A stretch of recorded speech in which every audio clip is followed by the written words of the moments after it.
စစ်ဆိုတာကျွန်တော်တို့ heavy line ဆိုတာလုံးကြီးဒါပေမဲ့ဒီစနစ်နဲ့ဒီသုံးလုံးအောင်မထပ်ပွဲ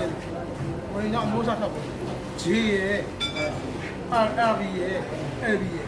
ကိုမျိုးပွဲ G ကတော့ကျွန်တော်တိုင်အပြော့လို့တော့ကျွန်တော်ဘာကြီးဆုံးလဲဆိုဒီအဆောက်အဦဒီလိုဟာမျိုးတွေဘာညာရင်တော့စတင်တော့ရလို့တယ်ဘာညာ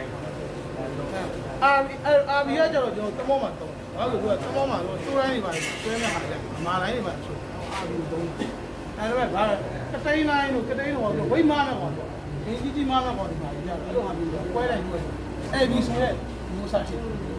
ဝေးလို့တော့အမှားကြောင်းလို့ပြောဒီတော့ဒီကဆော်လို့လည်းခတ်မားတယ်ချော်ရီဖော်ရတယ်ဗာလည်းခတ်အဲ့ကောင်လည်းတုံးပြီးတော့ဆိုတာ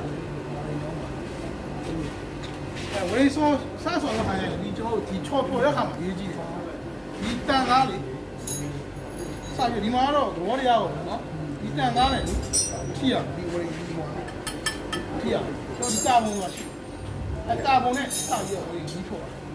အဲ့လိုမှဟိုတန်သားထိကိုတို့ညီမှုပါအားရရင်ကိုတို့ပုံစံမျိုးလေးကတ်တာတယ်တယ်ဒီလိုမှကြီးကပွင့်လို့မရဘူးဆော်လို့မရဘူးကတ်တယ်အရင်ကတ်တယ်အဲ့ဒါဘာရောက်လဲဆိုတော့ဒီတန်သားနဲ့သွားတယ်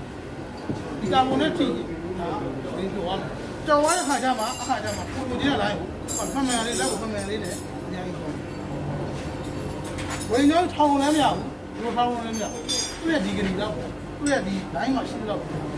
အားဟာမှဝိညာဉ်ကလည်းမှန်လေးထွက်သွားပြီးရင်ဒီကဒီကျွန်တော်တမောမှာဆိုရခါကျရင်ဒီလိုပလိုင်းနဲ့ဆော်လို့ရတယ်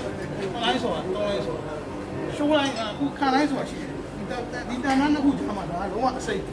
ခါရရင်ကျွန်တော်ခံလိုက်ရင်ဆိုတာခံရဆိုတာဒီနှစ်ခုကြားတော့တန်သားပြေဝအောင်ထည့်ပြရတယ်